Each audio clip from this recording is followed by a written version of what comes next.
Welcome everyone to the HSP podcast. I'm so excited to have you here, and we're live with the Sensitive Empowerment community. So we're really excited to have you. And today's topic, we're here with Willow McIntosh, who has picked our topic today about, do you feel resistance as an HSP? So welcome, Willow. Hi, Julie. Thank you for having me. Great to be here as ever. Yay, yes. And I wanted to just make a couple of quick announcements.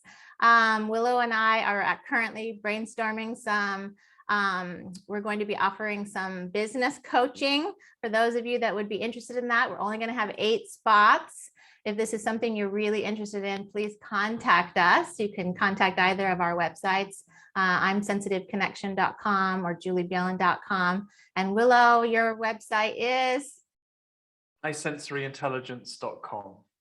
Okay, wonderful. And I also want to bring light to, I have an upcoming masterclass, a free masterclass about sensory overload and the highly sensitive person. That's a free masterclass.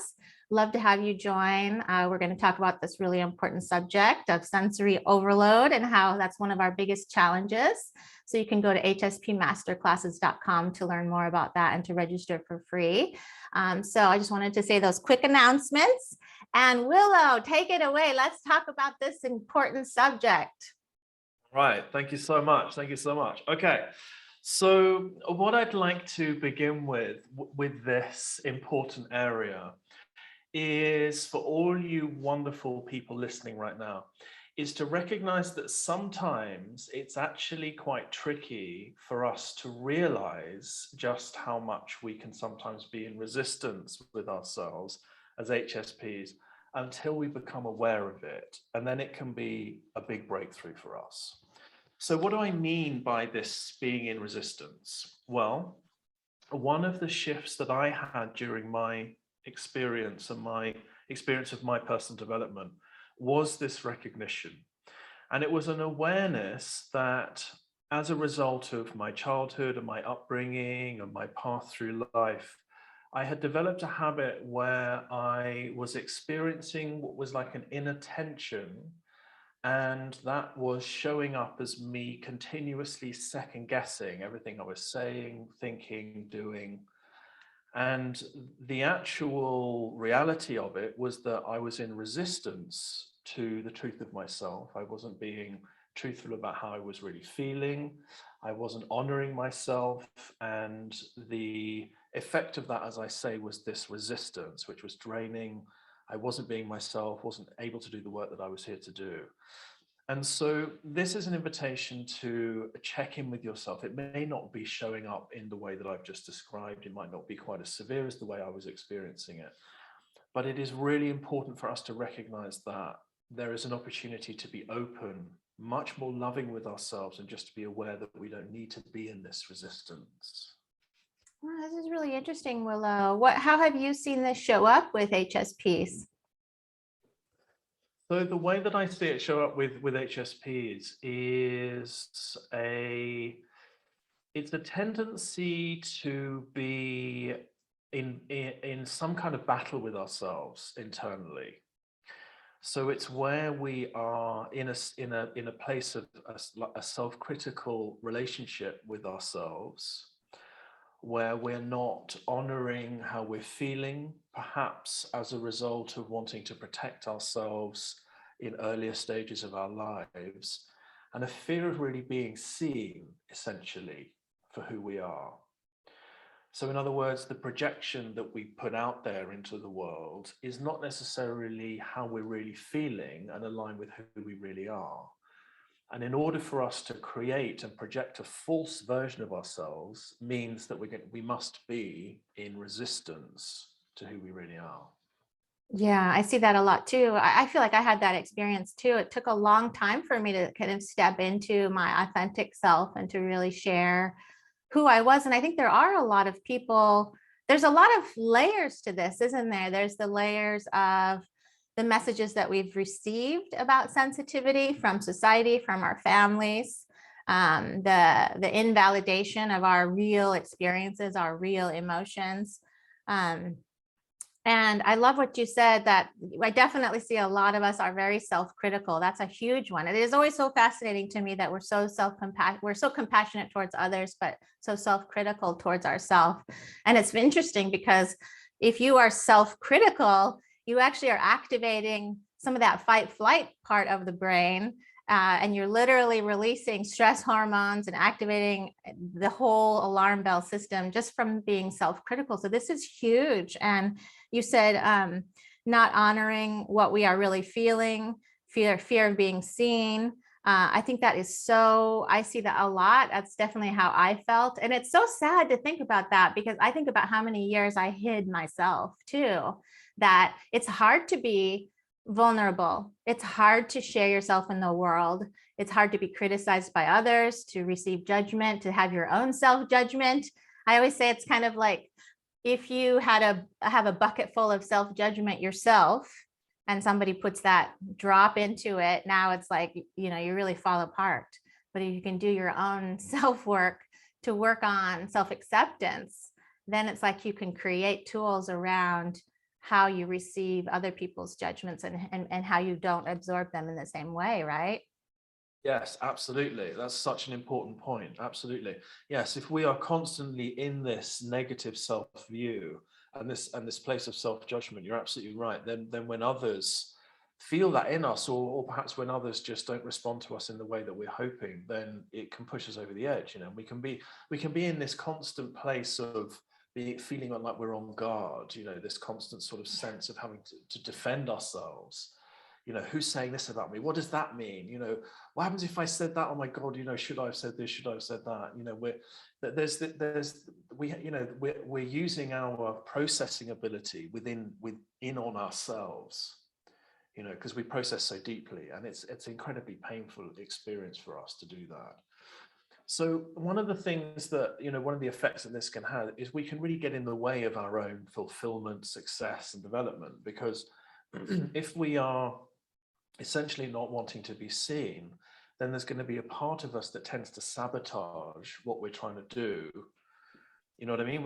We tend to be feeling like we're doing everything, we're doing our best, but there's a part of us that actually doesn't want us to be seen for who we really are. And therefore, it can make our experience in life really, really tricky. So it's so important to have this awareness and to think, you know, am I being self-critical? Am I getting in my own way because I don't want to be seen? And there's a real beautiful transition that can happen here. Yeah, and we see that spending time with sensitive people, what beautiful hearts sensitive people have, and the kindness and support they share to each other in this community, for example, is something that we were just talking about that before we started recording.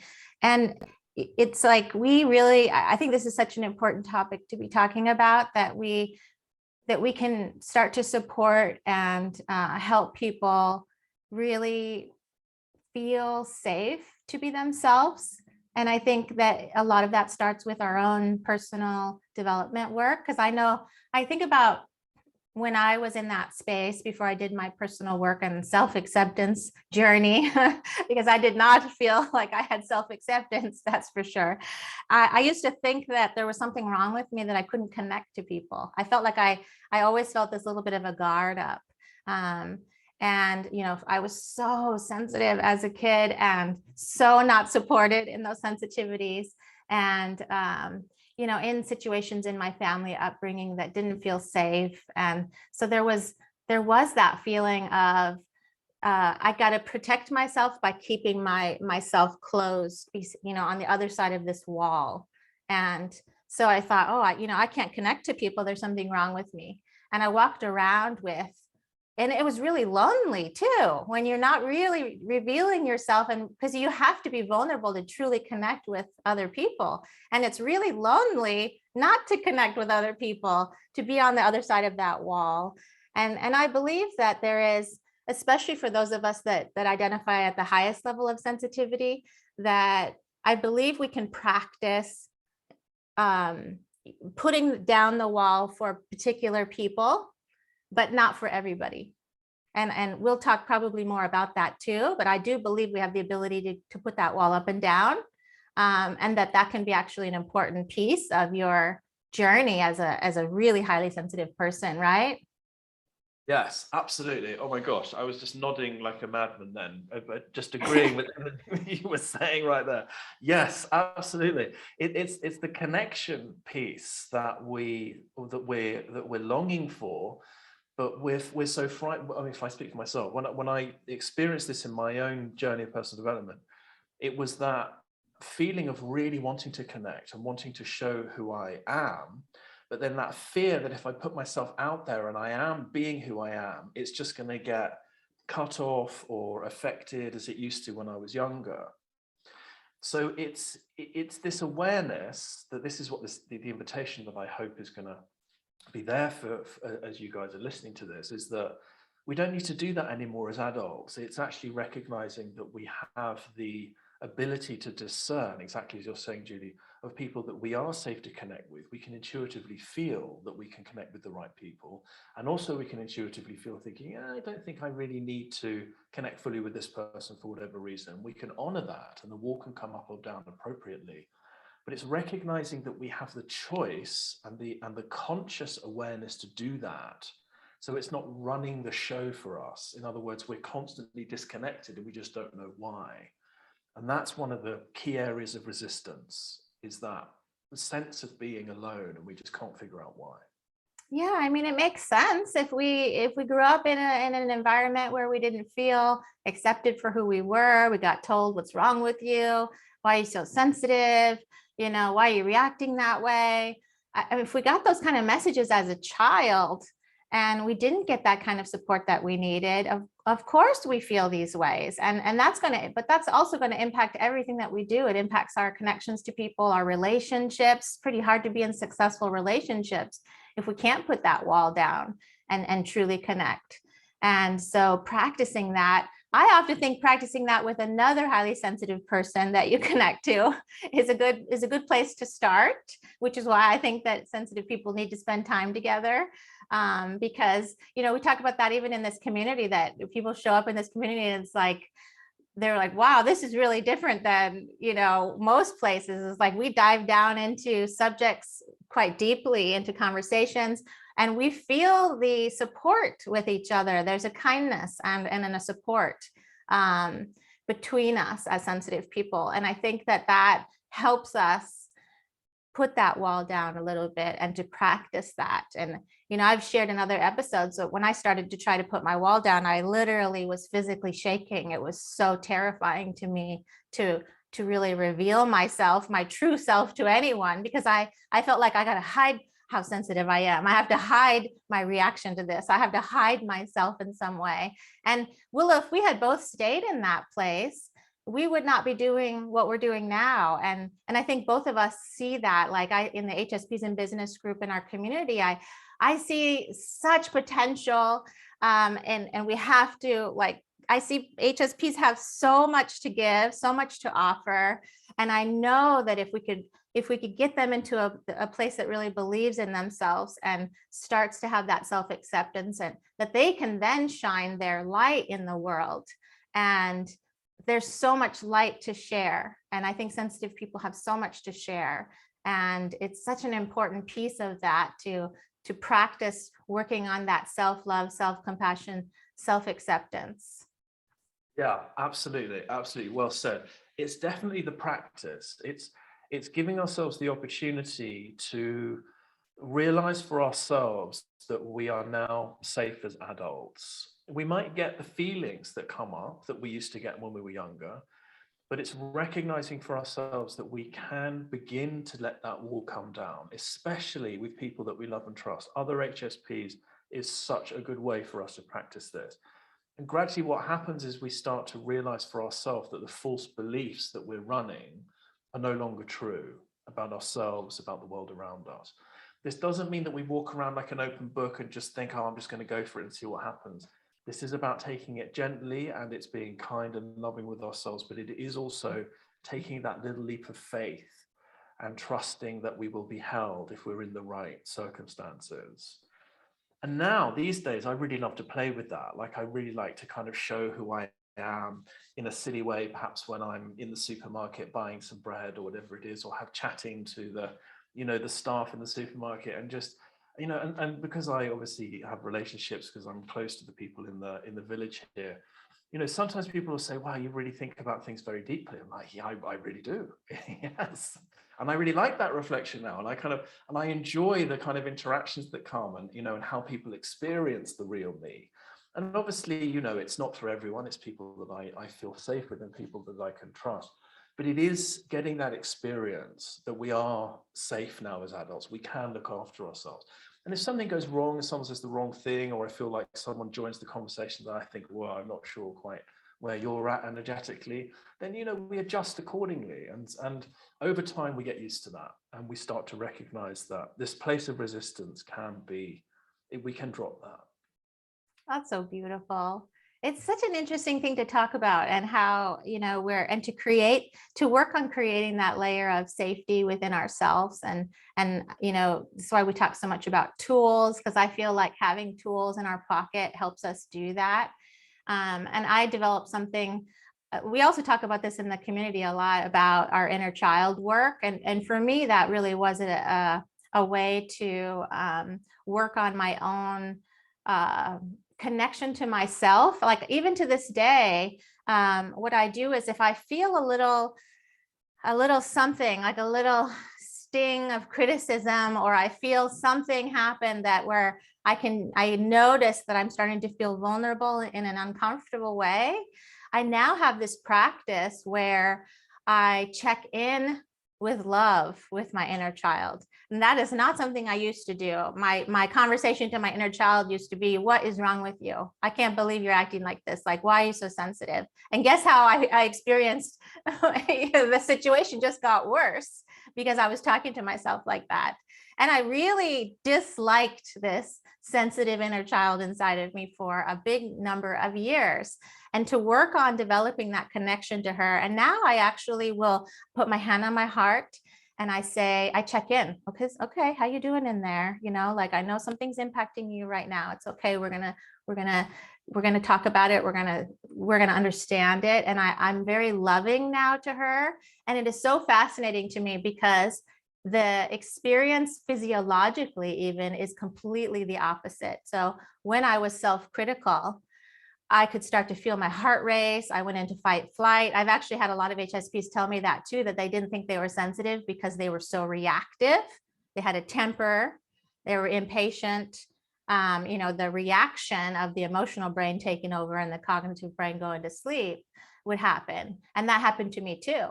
But now, if I can talk to myself in a loving, self-compassionate way and go through our self-compassion practice that we talk about, I literally feel my heart rate slowing.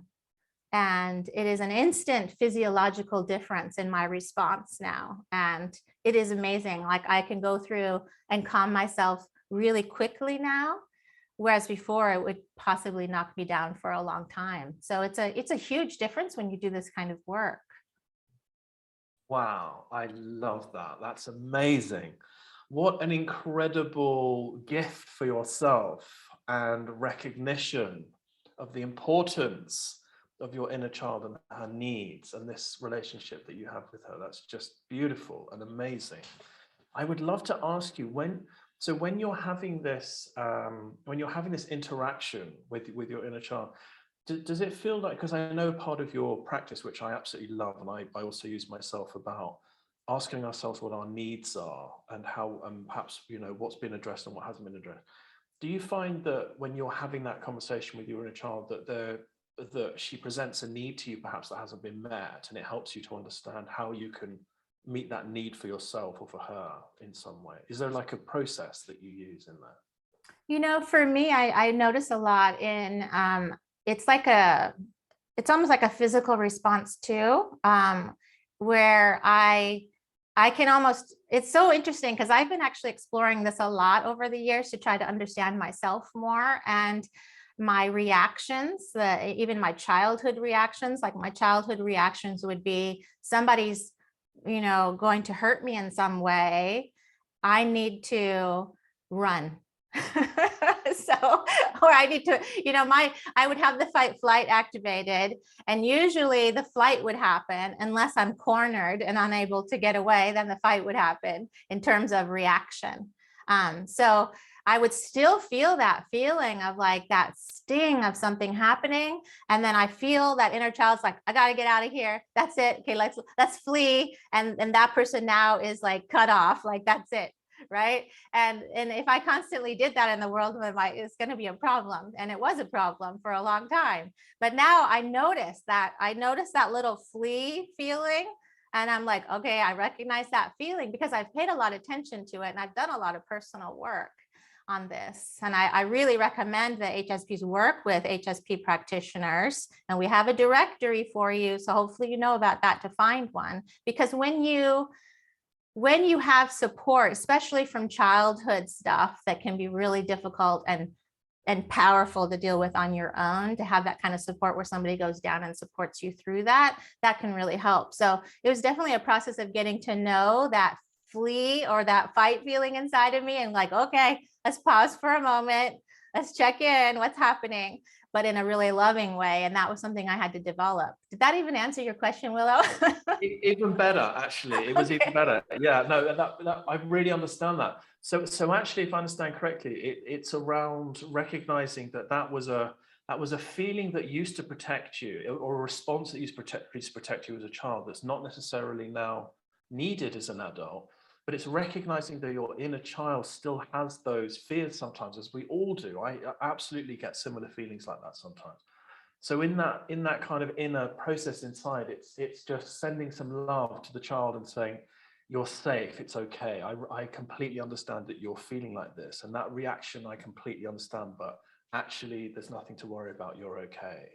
Yeah, because even think about that. If people have trouble thinking about what inner child is or what that feels like, but you could also think about it as a real child. So imagine a real child going to their mom or something, and they're scared and something's happening. And the mom's just like, what's wrong with you? Get over it.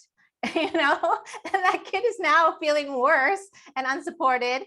But what if the mother stopped for a moment and stopped what she was doing? And she went down, eye level to that child and was like really looking at them, really connecting. What's happening? What's going on? What are you feeling? What do you need right now? Imagine what happens to that child. There's just it's like a rush of, I'm safe and I'm okay. And we have to learn how to do that for us, especially if we did not receive that from our own, upbringing, which many of us did not, that we have to learn how to, I had to learn how to do that for myself. And it was definitely a practice. But it is huge in how it's really interesting. We know a lot about how the brain works, and there are just even how we interpret an event or a situation can determine what kinds of signals are being sent out. So it really can make a difference physiologically too. Like you can even get to the point where you're not even sending out those alarm bell signals, and you don't have to deal with the adrenaline and all the stress, chemicals being released. And so that's the process, but it isn't an overnight process. I think for a lot of us, it is a process that takes some time to work through, but it is about the best gift you could give yourself in your life. Because if you can walk around as someone that has tools to be in a place that can be vulnerable and can connect, and you're very careful about your boundaries, because you've got to be careful as a sensitive person around boundaries, and who you have in your life and who you're putting that wall down for, everything changes. Your relationships, your parenting, your friendships, your work, your ability to share yourself with the world, because I know so many HSPs have so much to share with the world, and it's so worth the work. Wow, my gosh, this is just amazing. I love it. Just as you, everything you just said there, I loved every second of it. One of the pieces that really came through as you were saying that was the piece around the reaction that a parent might have to a child, and the difference between the rejection or the kind of, the pull yourself together or stop being so sensitive, the effect that has, and then the contrast to that of then saying to a child, I understand how you're feeling, you're okay to feel like that, that's normal to feel like that. And with that comes a child being seen for who they are. It's allowing a child to recognize that their feelings are valid and that there's nothing wrong with them and it's a normal reaction. And all of that is in the context of being seen. And I can remember as a child, you know, I vividly remember being myself and just having all of that shut down. So it was the reaction that the people that were raising me figured that I needed to be a different person than who I was to succeed in society. So it wasn't okay for me to be me. So that part of being seen, I feel, is the opportunity that we have right now to give ourselves. So when we get these feelings, you know, we get this kind of shut down sense that we get, or we get some kind of reaction, is to have that conversation, that relationship with our inner child, to reassure ourselves that we're okay, and to begin that dawning morning of sunrise into allowing ourselves to be seen for who we are. And it's baby steps of working with these feelings until we gradually realize that, okay, actually I'm safe and I can be me now. Wow, Willow. And something kind of powerful kind of popped up for me when you were talking. I was thinking about, like, you have created and we have created that ability to really, you know, see ourselves, right? To really, really see ourselves, accept ourselves and love ourselves. And that had to be the process. And such a powerful thing to think about, isn't it? Yeah, absolutely. And that's exactly what my work is today. It's through that, I talk so much about the hero's journey, but it's through my own practice, it's through my own journey of coming into alignment with myself, of allowing myself to be seen, of allowing myself to see myself, that now allows me to do the work that I do. It's because all of that was shut off for me. I had no choice than to face that. I had to do that work. It was do or die. And so that is what now gives me the ability to see that in others. I can see the truth in others. I can see it as clear as day. And it's because I had to do that work for myself. It's a part of my own journey, my skill set, my purpose, you know. And I think there's a direct link, I think, with the challenge and the struggle that we have in life and what our gift is as high sensory, highly sensitive people. And now you're making a difference in the world through that, because you did that personal inner work. And it's really powerful. And I also want to mention sensory overload for a minute, because it isn't only emotionally vulnerable stuff that can sort of set us off into fight flight. It can also be sensory overload stuff too, and that need to protect ourselves through that. Like, I'll give a quick example. I normally never go to like a grocery store on a weekend or something like that when it's really full of people, and because it's a really sensory overload experience for me. But we happened to do that recently, and I was like, oh, I'll just go in quick and get something, and I'm feeling all fine about it. I walk into the store, the music is so loud, it is so full of people that I feel like I'm freezing almost. I was just like, oh my gosh, like, this is why I don't do this. And I remember I've had experiences in the past where I just like left the store, like I was in flee mode. I'm like, just leave the store, get out of here, you know, alarm bells going off. So now I'm able to go, okay, I know what's happening. Like, first of all, I'm not going to panic, because, you know, sometimes it would send me into a panic because I didn't know what was happening. I was like, why am I having this happen? Everybody else seems fine. Why am I freaking out? But now I instantly identify, wow, this is sensory overload right now. There's like, I'm instantly picking up on so much energy, and there's tons of people in this store right now. The lights are bright, the loud music is loud. And so instead of being hard on myself, which I would have used to be, you know, and probably had like a big meltdown over it, I was able to identify, this is what it is. Okay, what do you need right now? You know, and that is also a form of protecting ourselves. So I just wanted to mention that, because I've been very much into understanding how sensory overload is impacting us. And, you know, Willow, we've been having some discussions about it too, where sensory overload can be really similar for those highest on the scale of sensitivity as it is for somebody with autism spectrum disorder. Amazing. Yes, I think there is some wonderful research coming around the links between high sensitivity and autism. I think it's all on the similar spectrum. And yes, I completely relate to what you're saying there, Julie. It's the same for me. You know, something, if I walk into an environment like that, it's like a rock concert soup. It's just an onslaught of the senses. And if, you know, and it is really important, I completely agree, to have that awareness that, you know, that response, it's a physiological response to the surroundings, which has a tremendous impact on us sometimes. And it's knowing that that's okay, you know, and it's addressing it accordingly, and not making that wrong, or making it, you know, making ourselves wrong because we can't cope in those environments. Yes. Yes, if we, you know what I mean? Yeah, yeah. No, Yeah. Well, I just was like, yes. You keep going. Yeah, but yeah, I mean, because, you know, I know that sometimes, like, if I have to be in an environment like that, then sometimes I will remove myself, go to the loo or whatever, and just sit and just center my energy, and then come back out. I'll have breaks, like if I'm at a massive networking event or something. But you know, there's a definite distinction there between, okay, I'm in sensory overload, I need to manage my energy right now, and discerning that from a trigger that is causing us to go into resistance, and perhaps you know, reacting to a particular circumstance. Yeah. Oh, I love this. I'm going to bring in some comments from the sensitive empowerment community right now who are with us live. If you have any particular comments or questions you want to add now, I know you've been having a great discussion on the chat. I want to say something Kristen says. I can totally relate, Julie. That's such a sense of overwhelm for us. I've made a conscious choice to shop at a small co-op that is calm, easy to navigate, and plays lovely music. I always go at a non-busy weekend hour. So smart, Kristen. What a difference this makes, like, to understand that this is part of our need, rather than subjecting ourselves, because sensory overload is absolutely real. And I think it's such an important thing to talk about, that we do have a different experience in the world. And the issue is not that you're too sensitive.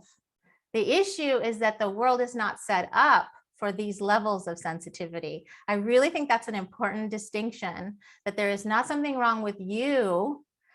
It is that the world is not set up for your levels of sensitivity. And that's something big. I see some stores are doing things like quiet hours for people on the spectrum, quiet hours, dim lighting, things like that. And, you know, maybe this is something that we do as advocacy for ourselves. So we start requesting this from our stores, and that we start realizing that this is a real experience for, I mean, this is 20% of the population. There's a lot of us out there with this experience. And to also understand, even those HSPs, we are still on a spectrum too. So even if you are friends with an HSP who doesn't experience it like you do, it doesn't mean something's wrong with you. It just means you're higher up on the scale, like me.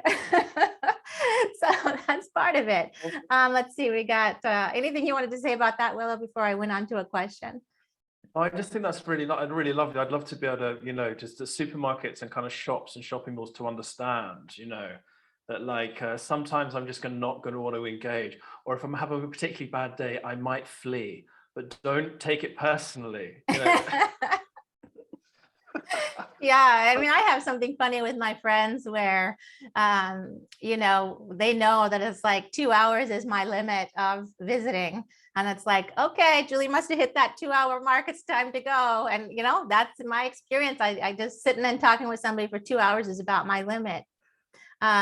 Cecilia says, question, any tips on dealing with people's reactions to you because of these differences? Good question. They don't seem to understand our way of experience in the world, or it could be different from how they do. What do you think, Willow? You want to answer that part of that? Yes, it is a great question. It is a great question. I think there's a balance between, sometimes we have a tendency to, and I'm going to say this with as much love as I can. I only say it in this way because this was my experience of it. I found that sometimes I used to look for validation in others for when I actually just needed to give that for myself. Oh, we have, yes. Keep going, but yes. So it's almost like, listen, I have these needs and I'm highly sensitive and I really want you to get this. Otherwise, you just don't understand me and no one likes me and it's like horrendous. And I say this with as much love and compassion as I can.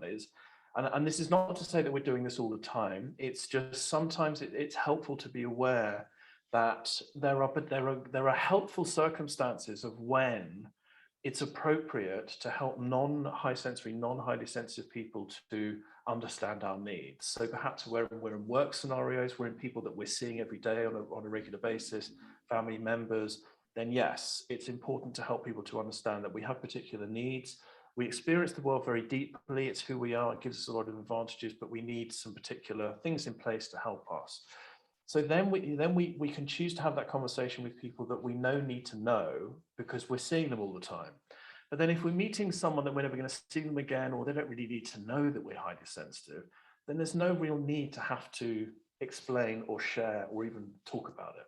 So I think it's important to make that distinction. Yes. And like Mary Ellen says, I've intentionally stopped explaining myself. It's really powerful that there are, and we were talking about this even before we started recording, even about boundaries and stuff, that there are going to be people that just do not have the capacity to understand. And if we put a lot of energy into trying to get somebody to understand who's not going to understand, now we just sort of wasted our precious energy. And I think, Willow, you said something so powerful, that the validation has to come from within. Because if I'm walking around thinking that there's something wrong with me, I'm going to be trying to over explain myself and try to get them to somehow validate me. But again, that's external focus. Do I want to have that external focus, trying to get somebody who's not going to understand my experience in the world? Or do I just want to go internal and say, you know what, I'm taking care of my inner child right now, and that's what's important. Like, her needs are important right now. And finally, and I know a lot of people are going to resonate with this, finally, somebody's listening to her needs. Beautiful. Wow. Yes. My goodness me. That is hugely powerful right there. It really is. It really is. It's the opportunity of the inner self validation, the self-love, the letting go of resistance. It's all a step into allowing ourselves to be seen and to honor who we are. And it's such a powerful shift, and it happens gradually, right? It's practice, it's trying it. Sometimes it goes wrong. Sometimes you guys might be listening thinking, oh yeah, I can definitely do this. And then tomorrow something will happen and you'll be back to square one. That's okay. It's just picking up yourself up and trying again, getting the right support around you, getting other HSPs, getting support in terms of the right, practitioners that can help you, but recognizing that you will get there. You will change. It's just a matter of strengthening the muscle. Yeah. And it's not your job to get everybody to understand you. Yeah. That's a big one too, right? Absolutely. Yes, there's really no need to do that. And you say often, Julie, you can't please everyone because it's impossible. It's impossible to do that. So, you're absolutely right. Yeah. And I think your default as an HSP, for anybody listening, is going to be other people, an external focus. That is part of our default, our instant. What does everybody think? Am I going to fit in? That's part of our experience by default, biologically even. But we can bypass that through some of our tools to go, oh yeah, I got to remember what I need. And that is something important, because we have to think about this. If we're always focused on everybody else, our light is going dim, and we're not helping anybody in the world if our light is dim. So being able to really do this kind of work to support yourself, like Louise says, I've always realized that I get to choose who I spend time, or she says, I also realize that I get to choose who I spend time with and how I spend my time. It helps move me from living from a place of fear to a place of loving me first. That's beautiful, Louise, and huge, right? Because if we're living in fear, we're in survival mode, just trying to get through the day, and our light is dim.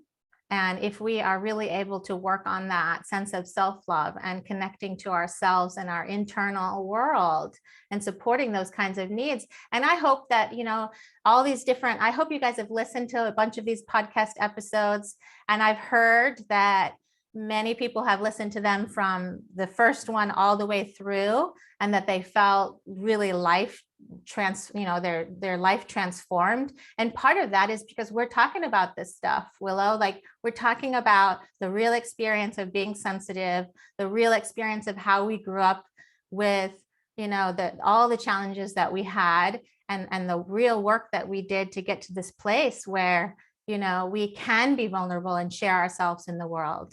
And and we're hoping that that really normalizes and validates your experience out there. And we know it does because we heard from you, and we absolutely love that. We love hearing from you, and we really appreciate when you've shared the podcast and when you've left reviews. I read all the reviews, and it is something I really appreciate when you take the time to do that, because that's how the podcast gets found. And so we're really this grassroots movement of reaching out in the world to HSPs all over the world to make these changes and to help really brighten light in each HSP out there listening, right? Yes, absolutely. My goodness me, absolutely right. And it is brightening the light. The more that we recognize our truth and our value and our light, and the better we get at doing that, the more closer we get with ourselves, the more aligned we get with ourselves, and the easier it becomes over time to do these things and to come into this place of alignment. You know, it's totally there for us. It's the truth of who we are. It isn't natural, or you know, it's not who we really are to be in this place of resistance and this continuous fear of being ourselves. It's not who we are. You know, there is a natural healing that happens. There's a natural process that happens when we just have the courage to really ask how we're feeling inside, what it is that we need, and to really share ourselves in the way that in the way that we need it in the world. And I just want to share a little bit what Sandra's just mentioned there, which I really love what you said there. This tendency to not want to be seen has held me back from putting myself out there as a coach. Sandra, it's really interesting you say that, because I think there's actually a very interesting making sure that we're internally focused is so important. We've got to be tending to our needs. We've got to be making sure that we're looking after ourselves in that way. But we also, as high sensory people, we also have a fascination with other people. We're very interested. We are people.